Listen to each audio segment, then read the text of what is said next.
I was thinking about a topic I was going to have for today, dealing with a history of Sabbath keeping. And there's so many books and materials that talk about ways of misleading people through the centuries, and yet there's also a lot of history materials talking about people that have actually tried to do what God had talked about, beginning in the Garden of Eden. And sometimes knowing how to dig through some of these things is a challenge, but it's also fun to look back through a lot of history materials and see what's been happening over the years. There are some people that would like you to believe that the first Sabbath keepers in the world were beginning with the children of Israel, or maybe beginning with Jesus, and there's all thousands of different opinions being bandied about. And regardless of what some people may want you to think, the idea is, in studying, is to see what actually has been happening. And in some cases, actually, you have to study materials that were not even written by people who were maybe Sabbath keepers. Maybe it was people that were trying to kill Sabbath keepers. You may have to study their materials sometimes to see actually what might have been happening at various times in history. But there's also some pretty hilarious things as well, and pretty good illustrations that have been provided in different materials. And one I wanted to start with this morning is in a book that a man by the name of, I believe it was Charles Bradford, put together, called Sabbath Roots, the African Connection. There was one little story in there I was going to just start with, and then we'll go from there. And this is titled, A King with 10 Sons. An illustration of the African mind's skill to put the Bible text into a format uniquely African is given by this story told by a young African lad. The purpose is to illustrate how the original Sabbath was changed by the European ecclesiastical, that means religious, establishment. It's a story Africans and anybody can relate to. Once upon a time, there was a great king who had 10 sons. Then one day the king decided to go on a journey. He called his 10 sons before him. He also called for the prime minister. He embraced each of his sons one by one, saying, "Oh, my son." Then the king turned to the prime minister and said, "While I'm away, take care of my sons." Soon after the king was gone, the prime minister called the sons and lined them up before him for inspection. When he came to son number 4, the prime minister said, "You do not look like a royal son." He took him out of the lineup and sent the boy into the field to work with the slaves.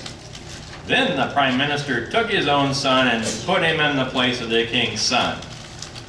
But the king came back one day and called the prime minister to give an account of how he had taken care of his sons. The prime minister says, "O king, live forever. I have done as you have commanded." He told the kings that his sons were well. The king said, "Bring in my sons." As he had done at first, he embraced them, all until he came to the 4th son. Then he said, "You're not my son. You must be an impostor." The king turned to the prime minister and said, "Who is this?" The prime minister replied, "Your Majesty, your son did not look like a royal son, so I removed him from the lineup and put my son in his place." "Who gave you permission to do that?" the king demanded. The prime minister was speechless. "But where is my son?" The prime minister responded, "He is in the field, your Majesty, working with the slaves." This made the king very angry. He banished the prime minister and his son from the realm and restored his own son to his proper place in the lineup. When the story is over, the usual response from the African audience is, "Tell us, what is the meaning of the story?" The lad would answer, "The king is God. The 10 sons are the 10 commandments. The 4th commandment is the commandment that says, 'Remember the Sabbath day to keep it holy.' The prime minister is the church, the one he left in charge of the commandments. But the church changed God's day of rest and put another day in its place, a day it chooses. But the king is coming back." That's one story from a book called The African Roots, or Sabbath Roots, The African Connection, which is quite intriguing. And I'll read more out of that in just a little bit. But one of the materials I had fun looking through some more is a book initially published, I think around 1877, and it goes through and investigates numerous resources found primarily in libraries in Europe, mostly published pretty much between the 1600s and the 1920. Most of these books are in there, and a whole slew of them there are from between about 1830 to 1880, and they are themselves quoting other people's stories and reference materials, in some cases going back to Josephus, who was right around the time of Christ, and other materials. So it's quite intriguing. And this one book that has a lot of this material was published. It was a book called The Sabbath and the First Day of the Week by J.N. Andrews and Mr. Conrade. The edition that I'm quoting out of today is actually the 1912 fourth edition, but I believe one of the editions I have is an 1877 edition. But it's quite interesting to look through the references in the back of the book and the citations as to what material is actually being quoted and when that was published throughout some history. You can get PDF copies of the J.N. Andrews book, Sabbath and the First Day of the Week, online as well. But the first thing I wanted to go through here, it says, the Sabbath is one of the best and one of the most important institutions ever given by a wise creator to man. It came from God with his blessing upon it and was designed to be a blessing. No other institution so forcibly or so constantly reminds man of the Creator. No other so plainly or so naturally suggests worship. No other so directly connects man with God. Had the Sabbath always been observed by all as God ordained it, there never could have been an atheist, infidel, agnostic, or idolater in the world, for through its observation or observance, all would have known and would have continued to know and worship the true and living God, the Creator of all things. In this alone may be seen the great importance of the Sabbath and its proper observation or observance. From this also may be gathered the reason why the enemy of God and man has sought ever to introduce men either to neglect or forget the Sabbath altogether, or to alter or to pervert it and turn from the high and holy purpose which it was designed and instituted from the beginning. The patriarchs living before the flood could not possibly have been ignorant of the fact and obligations respecting the Sabbath, which the fourth commandment shows to have originated in the beginning, for Adam was present with them for nearly 1,000 years. The observers of the seventh day therefore include Adam, the anciently godly patriarchs, Abraham, Isaac, Jacob, the faithful and obedient in Israel, the prophets, Christ and the apostles, and the early Christian church, from creation till the close of the first century of the Christian era. The prophecies do, however, predict a great apostasy in the Christian church and declare that the little horn of Daniel 7 and the man of sin of 2 Thessalonians 2, the lawless one, should think to change times and laws. The brevity of record in Genesis causes us to overlook many facts of deepest interest. Adam lived 930 years. How deep and absorbing the interest there must have existed in the human family to see the first man to converse with one who had himself talked with God, to hear from his lips a description of that paradise in which he had lived, to learn from one created on the sixth day the wondrous events of creation week, to hear from him the words of the Creator when he set apart his rest day to a holy use, and to learn, alas, the sad story of the loss of paradise and the tree of life. It was therefore not difficult for the facts respecting the 6 days of creation and the sanctification of the rest day to be diffused amongst mankind in the patriarchal age. Nay, it was impossible that it should be otherwise, especially among the godly, from Abraham, or rather from Adam to Abraham, a succession of men preserved the knowledge of God upon the earth. For Adam lived, and this is interesting, Adam lived till Lamech, the father of Noah, was 56 years of age. Can you imagine the conversations that could go on when Adam is talking with the father of Noah? And then it says Lamech lived till Shem, and this is the son of Noah, was 93 years old. Shem lived till Abraham was 150 years of age. Shem, we're talking about one of Noah's kids, is talking and visiting with Abraham.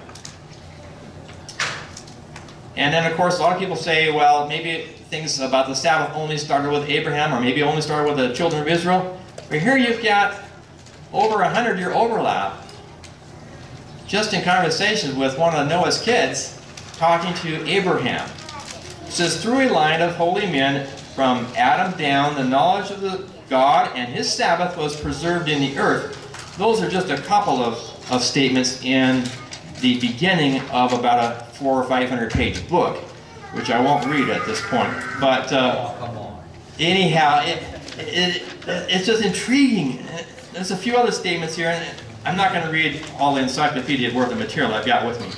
But a few little points of these things are just intriguing. One, the Sabbath was given to all mankind at the creation of this world. The seventh-day Sabbath was given to mankind on the seventh day of creation. The Sabbath is to be a memorial of creation and our salvation. The people of God kept the Sabbath before the 10 Commandments were given on Mount Sinai. The weekly seventh-day Sabbath is part of the moral law contained in the 10 Commandments. It will stand forever. The yearly Sabbaths were part of the ceremonial laws that were foreshadows of the death and ministry of Christ. Christ's disciples faithfully kept the Bible Sabbath, not Sunday, as the Bible is talking about. According to the New Testament, the apostles of Jesus always kept the Bible Sabbath. God predicted in Scriptures that men would later try to change God's law, and especially the time law. The seventh-day Sabbath instituted by God at creation of this world is the seat of his governmental authority.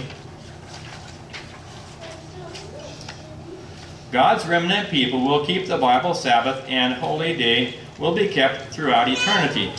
Now, there's 10 to 20 points underneath each of these headings, which I won't go through right now, but it's just kind of interesting when you just kind of look at some of the major themes that are portrayed, and then seeing how they're backed up is very intriguing. Another couple of comments out of the book Sabbath Roots, the African Connection, are as follows. And it's very fun to see how this works. But it says Bible Africans have a unique productivity towards accepting the seventh-day Sabbath. Historically, Ethiopia and many other parts of Black Africa have been the bastions of Sabbatarianism. Their isolation for centuries from the corrupting influence of Rome has allowed Africans to maintain such a spiritual independence today. Christianity in general, and Sabbath keeping in particular, is exploding in sub-Saharan Africa. About 340 million Africans profess Christianity. And isn't that about the population of the United States? And people say that Africa is just nothing but a pagan place. You got more people professing Christianity in Africa than you do, or about the same as you do in the entire United States population. That's quite intriguing. And here it says, Africa has the world's largest concentration of Sabbath keepers, some 20 million people, of which about 3 million are Seventh-day Adventists. The Sabbath is natural to Black Africans. God is doing a great work in Africa. Then it's talking about Ethiopia. It says Ethiopia is a nation defined throughout its existence by fidelity to the seventh-day Sabbath. The Sabbath is thriving in Africa because Sabbath roots of Africa run deep, both in scripture and in historical practice. In Psalms 68, the Pentecost Psalm, we read, "Princes shall come out of Egypt. Ethiopia shall stretch out her hands unto God." Verse 31, "And she has and is responding to the Almighty." And it's very intriguing to study about that and see how the pieces of Ethiopian Christianity began in the scriptures. Here it says, "The queen of Sheba was from Ethiopia and bore a son from King Solomon." And then continued the Old Testament religion. In Acts 8:26-40, we are given the account of the introduction of Christianity to Ethiopia with the conversation of the Ethiopian treasurer by Philip. The treasure returned to the court, and as a result, Ethiopia became the first Christian nation. The influence of Ethiopia on the rest of Africa was enormous. Ethiopia has been a model nation of Africa for 2,000 or more years. The Bible uses the name Ethiopia to mean all sub-Saharan Africa, and that's the interpretation of Charles Bradford, the writer of this particular book. And then it has an interesting comment about how they were dealing with the conflicts with Islam. And it says, "Islam arose 600 years after Christ due to the failure of Western European Christendom to live up to and to spread the true gospel message. Muhammad and his cohorts sought to reclaim the faith of Abraham, which Europeans had abandoned. Islam nearly defeated Europe and severely endangered Ethiopia. Yet when Islam swept north, Africa and the Middle East, Muslims created a shield for Africa from the corrupting influence of the Roman Church. The Ethiopian Church continued independence for centuries until, at last, the Jesuits encroached under the guise of helping Ethiopia resist the Muslim invaders." It's very intriguing just to study some of those histories of Ethiopia and how some people have, in that book, one section that talks about how a lot of people like to bash Africans for maybe sometimes not staying with their religious practices they might be learning over the years, including from maybe in some cases from missionaries from Western countries. And then it goes on in that same article to say, well, before you are too critical, keep in mind people can be wishy-washy Christians no matter what part of the world they're from. And not only that, if we want to bash somebody from Africa, think about it was not the Africans that tried to change God's Sabbath. It was Europeans that tried to substitute a day for God's true Sabbath, not the Africans. And it's quite an interesting set of pages of material just on that alone, which is really fascinating in that book, The African Connection. I was also trying to study some other material that a man, Dr. William Meade Jones, had put together over 150 years ago. And he was trying to get an idea what languages of the world contained references to Sabbath keeping. And spent a number of years, it seems to me it was about 10 years, he had spent researching with helpers different languages of the world. And in some cases it were languages that were kind of about extinct at the time and other languages that were ongoing in the world at that time. And it was kind of interesting some of the points he came up with after his investigations of different languages through the world. And I'll just read a few descriptions of that. And you might want to study that yourself because it's quite intriguing, the true Sabbath information in different languages of the world. It says, very few realize the word Sabbath and the contempt of resting from work on the seventh-day Sabbath is common in most of the ancient languages of the world. It says the evidence of keeping Sabbath is totally independent of scriptures, and it confirms the Bible teaching that God's seventh-day Sabbath predates Judaism. The concept of a Saturday holy day of rest was understood, accepted, and practiced by virtually every culture from Babylon through modern times. In the study of the many languages of mankind, you will find two important facts. In the majority of the principal languages, the last or seventh day of the week is designated as Sabbath. There is not even one language which designates another day as the day of rest. From these facts, we may conclude that not only those people who call the last day of the week Sabbath, but all other peoples and races, as far as they recognize any day of the week as Sabbath, rested on the Sabbath day. In fact, it was recorded by the great historian Socrates that in his time the whole then known world, with the exception of Rome and Alexandria, observed the seventh day of the week. Another interesting fact is that the words in the original language are used to designate seventh day of the week as the Sabbath, and have continued to be very similar, while the other words have been so changed over time that they are unintelligible to people of other language groups.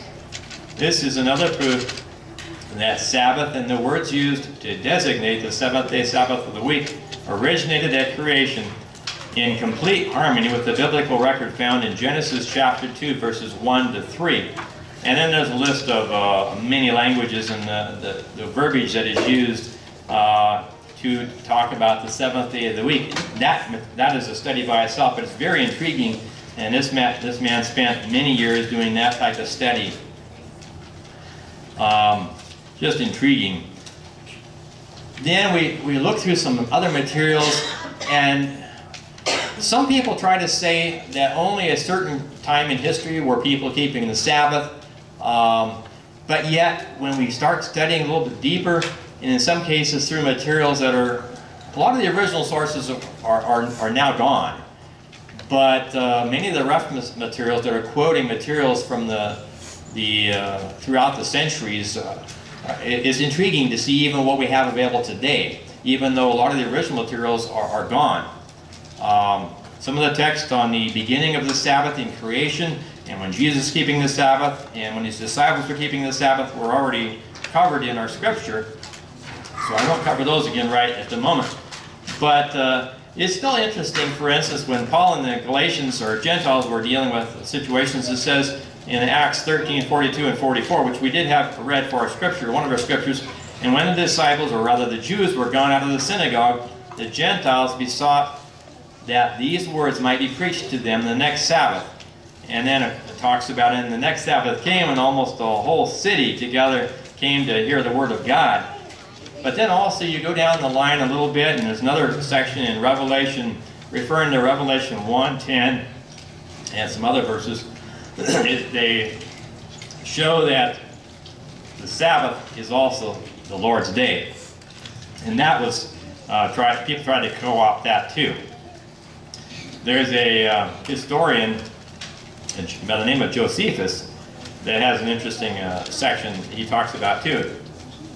It says, "There is not any city of the Grecians or of any of the barbarians, nor any nation whatsoever, where our custom of resting on the seventh day has not come." And even that, the pagans, they knew which day was the Sabbath, even if they wanted to ignore it. And you can get Josephus's books sometimes on sale online, sometimes for 10 to 20 bucks in the reprint versions. So you can read some of these materials on your own even. Another person who's quoted frequently, Phileo, another author, declares the seventh day to be a festival, not of this or of that city, but of the universe. Says, so we have incontrovertible proof that observation of the Sabbath was not practiced by the apostolic group. Although the poison of apostasy had already begun, it had not reached the ascendancy until the passage of a few more centuries. Basically, it took a few hundred years after Jesus was on this earth until the bewitching of society was trying to change what God had said in a more significant way. In the 2nd century, there's a few other comments quoted, for instance, in some other history books. It says the primitive Christians had a great veneration for the Sabbath and spent the day in devotion and sermons. And it is not to be doubted, but they derived this practice from the apostles themselves, as appears by several scriptures to that purpose. Another one in the 2nd century, it says, primitive Christians did keep the Sabbath of the Jews. Therefore the Christians for a long time together did keep their conventions upon the Sabbath, in which some portion of the law were read, and this continued till the time of the Laodicean Council. Another one talks about from the apostles until the Council of Laodicea, which was about the year 364, the holy observation of the Jewish, or in this case Jews' Sabbath, continued, as may be proved out of many authors, notwithstanding the decree of the council against it. So here you got some pain of civil penalties or religious penalties. That wasn't enough to snuff out Sabbath keeping, even where those edicts were the strongest. Another one talking about in the 3rd century in Egypt, it says, except ye make the Sabbath a real Sabbath, ye shall not see the Father. And it goes on to talk about, thou shalt observe the Sabbath on account of him who ceased from his work of creation, but ceased not from his work of providence. It is a rest for mediation of the law, not for idleness of hands. And that's another history book, the Ante-Nicene Fathers, in that particular book. It also talks about Alexandria, Egypt area. After the festival of unceasing sacrifice, referring to the crucifixion, is put the 2nd festival of the Sabbath. And then another one referring to India area. As early as AD 225, there existed large conferences of churches in the East, Sabbath keeping stretching from Palestine to India. Another one in India, talking about the Kushan dynasty of North India, called a famous council of Buddhist priests to bring uniformity amongst the Buddhist monks on the observation of their weekly Sabbath. Some had been so impressed by the writings of the Old Testament they had begun keeping the Holy Sabbath. And that's in a book called The Creed of Half Japan. I'm not sure why that's titled, but it's got interesting titles to some of the books even. Another one dealing with Italy in the 4th century. It was the practice of generally of the Eastern churches and some churches of the West, for in the Church of Milan, it seems Saturday was held in fair esteem. Not that the Eastern churches or any of the rest were observed that day. They were inclined to, but they came together on the Sabbath day to worship Jesus, Christ of the Sabbath. So even in Italy, you have Sabbath keepers. While there was a group of them that are very much keeping another day, you still had a bunch of people keeping Saturday in Italy even. Another quotation dealing with, it says, talking about basically Ethiopia, but not limited to that area. It says, for more than 17 centuries, the Ephesian, basically talking about Ethiopian primarily, church continued to sanctify Saturday as the holy day of the 4th commandment. That's quoting another author, Ambrose. Another one dealing with different parts of Saudi Arabia or the Arabia countries, Persia, referring to Iran and India and China. And it's talking about a Sabbath-keeping church was so popular that its famous director, and I can't pronounce all these names, Masukas, traveled extensively in the East, promoting the churches in Arabia, Persia, India, and China. Another one dealing with Milan, Italy area. Ambrose, the celebrated, well, this is Ambrose, a bishop of Milan, said that he was in Milan. When he was there, he observed Saturday. But when he was in Rome, he observed Sunday. And this gave rise to the proverb, when in Rome, do as Rome does. But, anyhow, when he was in Rome, he kept Sunday. When he was in Milan, he kept Saturday. Interesting. And that was quoting in a book, anyhow, many years ago. Another one dealing with Spain says, Canon This was in talking about a time period of 305. Canon 26 of the Council of Elvira reveals that the Church of Spain at the time kept Saturday, the seventh day, as to fasting every Saturday, resolved that the error be corrected of fasting every Sabbath. This resolution of the Council is in direct opposition to the policy of the Church at Rome that they had inaugurated, that of keeping the seventh-day Sabbath as a fast day in order to humiliate it and to make it repugnant to the people. The Romish Church that was trying to keep the first day, anywhere they had influence, would try to make a fast day out of Saturdays, because they're going to say, oh, you can't eat on Saturday, to try to make it a miserable day to not eat. So I have to tell you, I do hear people saying, well, let's just have a fasting Sabbath. I say, whenever I've read through these histories and I've read about it was the people trying to destroy Sabbath that recommended fasting, I think, wait a second here. And you're asking me to fast on Sabbath? I said, wait a second, that sounds contrary. That sounds like the pagans were trying to do to the Christians in the centuries. And so my natural inclination is to eat on Sabbath.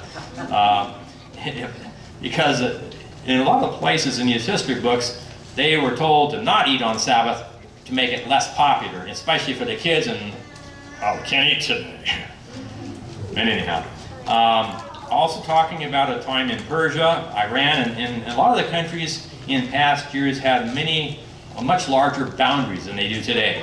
In some cases, the countries don't even exist.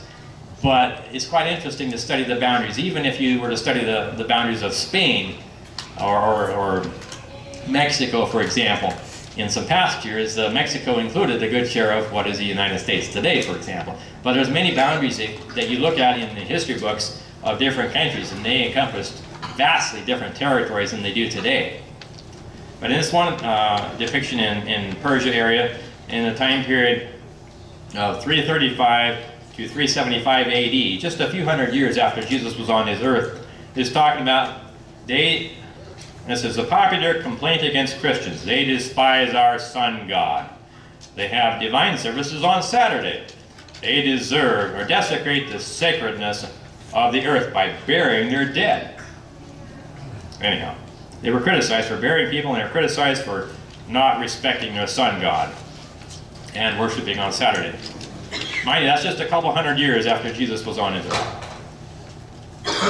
Another one dealing with in the 5th century. For although almost all churches throughout the world celebrated the Lord's Supper on the Sabbath every week, yet Christians of Alexandria, that was a town in Egypt, and at Rome, on account of some ancient tradition, refused to do that. Well, they had some competing religious days they were pushing, so that outside of Alexandria and Rome, which were both areas that were hotbeds of paganism, they were trying to do the things of God's ways outside of those areas. And I might add, there's many places in the world that may have been keeping the Sabbath that we don't know about. For instance, there's very few print publications from Central and South America over the centuries. And I don't know if it's that they didn't have printing or if any materials that they had published were destroyed. It's hard to know. But the materials that I was able to see in these history books are from places that actually had printable materials that were able to survive to this day, or copies of those type of things. So there's probably many places in the world where there were Sabbath keepers that we just don't know about at this point in history. Another one dealing with in North Africa says, Augustine shows here that the Sabbath was observed in his day and to a greater part of the Christian world. And his testimony is, in this respect, is all the more valuable because he himself was an earnest and consistent Sunday keeper.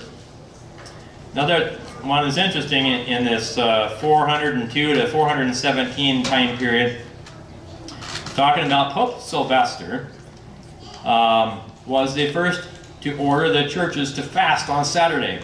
And Pope Innocent, he was reigning between 402 and 417, made it binding law in the church that they obey him in order to bring the Sabbath to disfavor. Innocent, there's another name I can't pronounce, did ordain the Saturday or Sabbath was to always be fasted on. So it's just, there's all kinds of quotes about forcing people to fast on Saturday to make them less interested in that.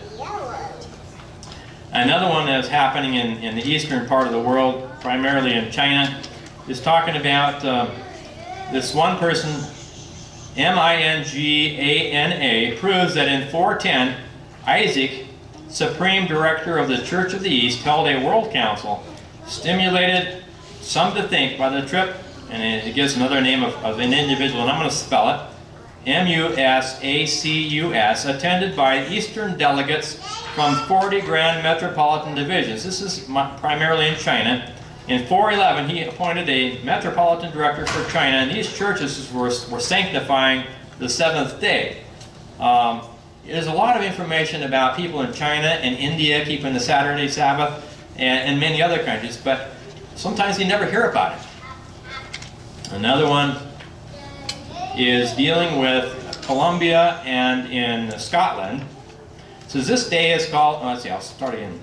Having continued his labors in Scotland 34 years, he clearly and openly foretold his death, and on Saturday, the month of June, said to his disciple Dermot, "This day is called the Sabbath, that is the rest day, and such will it be truly be to me, for it will put an end to my labors." That was quoted out of a book called Butler's Lives of Saints, referring about Colombia. Another one in Ireland and Scotland talking about it. It seems to have been customary in the Celtic churches of early times in Ireland as well as Scotland to keep Saturday Sabbath as a day of rest from labor. Another one dealing with Mesopotamia and the Persian area. And you probably heard about Mesopotamia referred to in the Bible on one of Paul's missionary journeys. Or was that just Macedonia? Anyhow, it's in that part of the world still. It says the hills of Persia and the valleys of Tigris and Euphrates. And the Tigris and Euphrates are rivers that go right through Iraq, if you look on the map, for example. Re-echoed their song of praise. They reaped their harvests and paid their tithes. They repaired to their churches on the Sabbath day for the worship of God. And that's out of a book called, it's talking about Marco Polo, some of his trips. Another one dealing in India, and also in referring to China and Persia. Widespread and enduring was the observation of the seventh-day Sabbath amongst the believers of the Church of the East and the St. Thomas Christians of India, who never were connected with Rome. It was maintained amongst these bodies which broke off from Rome after the Council of Chalcedon, namely the Epesians, the Jacobites, the Maronites, and the Armenians. And it's quite intriguing studying even about some of the persecutions over the centuries and almost total annihilations of the Armenians. And I didn't study as so much about whether they kept the Sabbath or not, but nevertheless the majority of the Armenians that were trying to be Christians, at least, were annihilated, amongst other times by Turkish parties over the centuries, and especially in was it 1915 or thereabouts, when a few million people were wiped out. Also talking about in China, in the 781 time period, the famous China monument was inscribed in marble to tell of the growth of Christianity in China at that time. The inscription, consisting of 763 words, was unearthed in 1625 near the city of Chang'an, Changan, and now stands in the Forest of Tables. The following extract from the stone shows that the Sabbath was observed. And it talks about, on the seventh day we offer sacrifices after having purified our hearts and received absolution for our sins.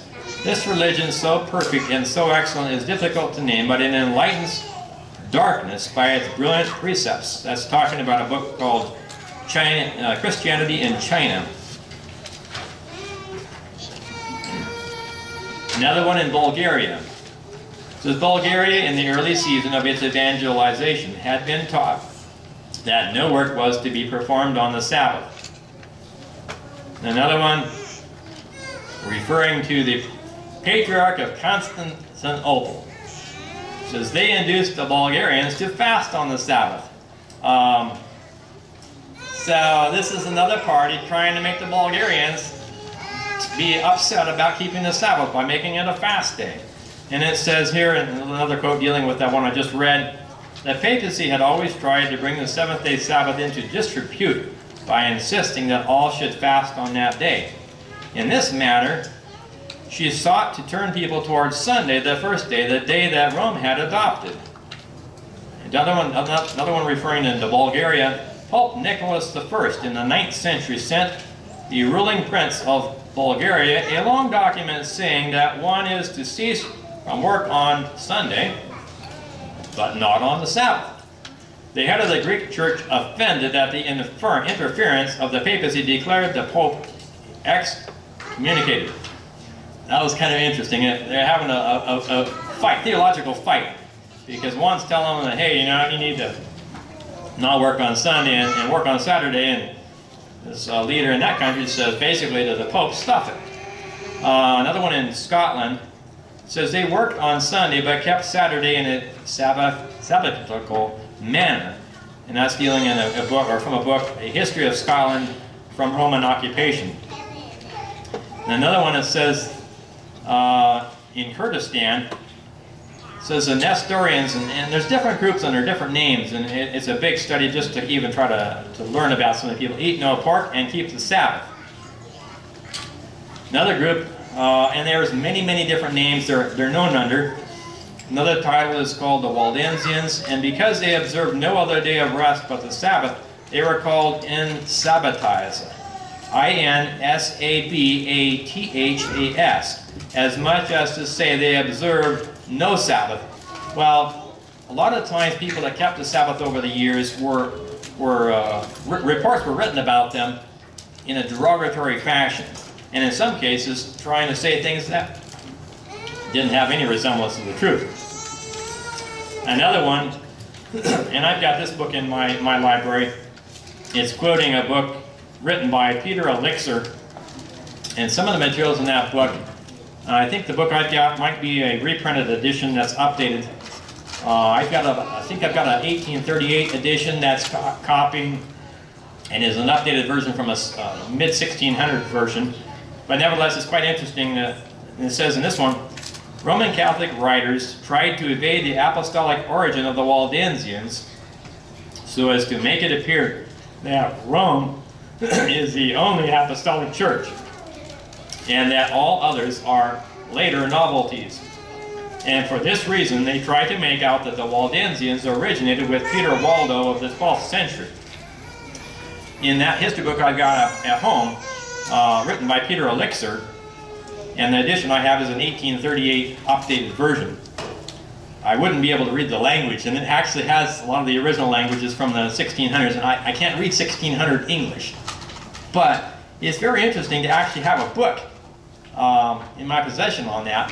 And there was like 3 or 4 of these history books that about 1995 I found for sale, that there was a Baptist man back in, I think it was Ohio, that decided he wanted to publish some religious materials, primarily historical materials, that had been out of print for well over 100 years. Nobody had been reprinting or anything else. And as Peter Elixir's book is one of them, and the 2 or 3 others were very interesting historical Christian books. And I bought 3 or 4 of them. They were about $80 to $100 a piece. And he said, I would like to have the ability to have prices down like Random House Publishing can do when they're publishing millions. He says, but I, at the most, can only publish 5 to 10,000. I think this guy might have been a plumber, actually, but he was just doing this. He felt it was his missionary duty to pay a publisher to reprint some of these books that have been out of print for well over 100 years. And it's not, the people that sell books on Amazon and other places are not going to be interested in reprinting these type of books. But some of these quotes are out of some of those books that I bought in 1995 that were, in this case, was an 1838 published edition that was an updated version from the 1600s. And those books themselves, in many cases, were quoting materials that you can't even find today. Some of them from the 1200s and earlier. But it's just some of these quotes. I have books in my library that show those same pieces of information. It's quite intriguing. It's one thing just to have a random book you grab here and there, or just see it print out on Google or something. It's another thing to actually have the materials. You can whip open the pages and look at them. And quite a few of these quotes I have in some of my books, which is interesting, even though I don't have the original material. It's fun to even have copies of reprint material. Another one in Scotland, and they held that Saturday was properly the Sabbath on which they abstained from work. That's in a book called the Celtic Standard. Another one dealing with the Greek church. The observation of Saturday is, as everyone knows, the subject of a bitter dispute between the Greeks and the Latins. Well, you had one group petitioning for the seventh-day Sabbath, another group was petitioning for a Sunday, and it's fascinating to see the battle going on. Another one dealing with some places in Hungary, France, England, and Italy, as well as Germany. The spread of heresy at this time is almost incredible. From northern France to the Tiberia, everywhere we meet them. Whole countries are infested, like Hungary and southern France. They abound in many other countries. In Germany, in the Netherlands, and even in England, they put their efforts. It's referring to people that are keeping the Sabbath. They're being referred to as pests. And whole countries are being infested with these people. They're going to try to stamp them out. Another one is talking about Waldensians. Amongst the documents we have by the same people an explanation of the Ten Commandments dated by Boyer in the year 1120. Observation of Sabbath by ceasing from worldly labors is enjoined. In other words, they were advocating keeping the Sabbath in this other material that they got from the year 1120. That's been a few years ago. Another one dealing with the 13th century. So Waldensians, they say that the blessed Pope Sylvester was the Antichrist, of whom mention is made in the epistle of St. Paul as having been the son of perdition. They also say that keeping the Sabbath ought to take place. That's the material. Quoting in the 1300s, a group of Waldensians were claiming that this Pope Sylvester was the Antichrist. This is 1300s. That's quite a few hundred years ago. They were pushing that philosophy. And sometimes you think it was only something that maybe some preachers during the last 100 years have been doing. That's not true. Another one dealing with, in France, King Louis the Ninth, in the year 1229, published this statute, in which he charges himself to clear southern France from heretics, as Sabbath keepers were called. Another one in France, the heresies of the Vaudois, or the poor people of Lyon, is of great antiquity. For some say it's been continued down ever since the time of Pope Sylvester, and others since the time of the apostles. And that was written in the year, I think it's 1230. So some people like to say that some of the Waldensians only were just alive for a few hundred years, but this guy was saying that they probably existed from the disciples, essentially, in terms of their teachings. In Mongolia, the Mongolian conquest did not injure the Church of the East, Sabbath keepings. On the contrary, the number of Mongolian princes and a large number of Mongolian queens were members of this church in Mongolia. And sometimes people like to say that people in Mongolia were nothing but a primitive people that didn't know anything. Well, apparently there was a lot of people that knew nothing. There were Sabbath keepers back in the 12th century, 13th century.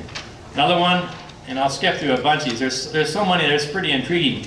Another one talking about Bohemia, which is modern Czechoslovakia. It says in the year 1310, 200 years before Luther's thesis, the Bohemian Brethren constituted 1/4 of the population of Bohemia, and that they were in touch with the Waldensians, who abound in Austria, Lombardy, and Bohemia, northern Germany, and they give a whole bunch of other areas. It says Euremus, I'll spell this person's name again, Erasmus, pointed out how strictly the Bohemian Waldensians kept the seventh-day Sabbath. And again, it's quite intriguing to study there. Another one talking about in Norway, it says, then too, in the catechism that was used during the 14th century, The Sabbath commandment reads thus: "Thou shalt not forget to keep the seventh day." This is quoting in one of their documents referring to, there was a book that was written in 1893 about these other documents in Norway. There's many, many more that go on here. Another one that says, Eurymaeus testified that even as late as 1500, these Bohemians not only kept the Sabbath day scrupulously, but also were called Sabbatarians. This is modern Czechoslovakia. Also in Norway, I'll probably wind up in the next 10 minutes or so, just for your information. Another one in Norway dealing with the year 1435. It says, "We are informed that some people in different districts of the kingdom have adopted and observed Saturday keeping. It is strictly forbidden in Holy Canon, Church Canon 1, and all to observe days except those which the Holy Pope, Archbishop, and the other bishops command. Saturday keeping must under no circumstances be permitted thereafter further than the Church Canon commands. Therefore we counsel all the friends of God throughout all Norway who want to be obedient towards the Holy Church to let this evil Saturday keeping alone, and the rest we forbid under penalty of severe church punishment to keep Saturday holy." It's on a history book dealing with Norway. Another quote from the year 1436 in Norway says, "It is forbidden under the same penalty to keep Saturday holy by refraining from labor." So you can't avoid working on Saturday. You got to work. Another one that's interesting in India, separated from the Western Church for 1,000 years, they were naturally ignorant of many novelties introduced by the councils. Decrees of Lateran. "We are Christians, not idolaters," was their expressive reply when required to do a homage to a Virgin Mary. I've got a history book with that in it too, and it was kind of interesting. The leading church of the day sent missionaries in the 1600s to the western coast of India, and these guys says, "Hey, we don't worship those images." It's kind of interesting that the people in India had already had Jesus and stuff going on in India prior to this time. Another one in England, in this case the 16th century, the accused Sabbath keepers were summoned. They openly acknowledged the new faith and defended the same. The most eminent of them, the Secretary of State, were condemned to death and burned publicly in cages. And that was in a book published in 1503. And another one from Sweden. This zeal for Sabbath keeping continued for a long time. Even little things which might strengthen the practice of keeping Saturday were punished. Another one from a Liechtenstein family. This is dealing with the area of Austria, Bohemia, Moravia, Hungary. And it says, "The Sabbatarians teach that the outward Sabbath or Saturday still must be observed." And there was even a wealthy person in that area of Liechtenstein that, I'll read this little quote about that. It says, "In the year 1520, many of these Sabbath keepers found shelter on the estate of Lord Leonhardt of Liechtenstein, held to observe the Sabbath." Basically, these people were, this guy that was a wealthy landowner in Liechtenstein offered refuge for people to come on his property to escape punishments where the leading governments were trying to persecute them. And he says, "No, this is my property. They got safe territory on my property." Another edict that was issued against Sabbath keepers in India, and this was interesting, in the year 1560, they were trying to issue an edict in Goa, India, to check Jewish wickedness, Sabbath keeping. It goes on and on. I've got a few hundred more quotes, but I'm not going to go through most of those. But there's quotes clear up to the current day throughout the world. And whether it's in the United States or in Ethiopia or in China or India or Ireland or England, people throughout the centuries, beginning with Adam and Eve, have been keeping the Saturday Sabbath. And even though in some places in the world the materials and the history books have been annihilated, there is still enough surviving information, sometimes from people that were trying to annihilate Sabbath keepers, to give a very wide array of materials. And so when it's all said and done, my suggestion to you is to whenever somebody is trying to tell you things that are fiction, just remember what history materials are available even now to document what's happened through history. And then there's a couple of quotes I think I'll probably stop with, and that is, and this was very common to be shared 100 years ago, but sometimes people have asked, oh, but isn't there something in the Bible where the writers of the scripture say that you're supposed to keep Sunday as a worship day? And today people are more jellyfish or jelly type in their answering. And it kind of reminds me of a t-shirt my son said he saw a while back. I think it was my son Marcus. And I think it says something about, it said, the ultimate intolerance is a belief in nothing. And so if we are tolerant of everybody's mischief in their life as well as what they might want to put in our life, we don't believe in anything. So, and that's true of many, many Christians even to this day. Many of them actually don't, they're jellyfish Christians. And if you've gone to the beach sometimes and you see jellyfish, they float in the water wherever the current is going. And it's like the finger in the wind mentality. Let's see, is it popular to do this or not? Depending on how the wind blows, that's the way the belief is on that given day. But people were asked over 100 years ago in different churches whether or not the Bible has any commands to keep any day other than the seventh-day Sabbath. In one group, for example, it's different people being interviewed. In some Congregationalists, it says no authority is in the New Testament for substitution of the first day of the week. Some Anglicans / Catholic Episcopalians, they just claim that the Catholics changed the day. The Baptist says Sabbath or a Sunday Sabbath is not in the scriptures. Well, Sunday, the Sabbath correlation is not accurate, but nevertheless they were saying that the Sunday is never advocated in the scriptures. Baptist groups were claiming that that's not, which is true. Church of England says no warrant from scripture for the change of the Sabbath from Saturday to Sunday. Lutherans, they err in teaching Sunday Sabbath. Basically, in answer to the question, somebody's trying to claim that the Sabbath is advocated in the scriptures to be kept on Sunday. Methodist, it says Jesus did not abolish the moral law, no command to keep the first day. That's what the Methodists were saying. Moody Bible Institute said Sabbath actually began before Sinai. Presbyterians said Sunday keeping was kept to keep the Gentiles happy. The Roman Catholics simply stated that no such law was in the Bible for Sunday keeping. And that's correct. There's nothing in the Bible that says Sunday is to be kept. So when the Catholics say that nothing in the Bible states that, that's true. And then there's this one quote that you may have heard before, published in 1863 in a little talk by a Catholic leader in talking about Protestantism of today in 1868. It says the observation of Sunday by the Protestants is an homage they pay in spite of themselves to the authority of the Catholic Church.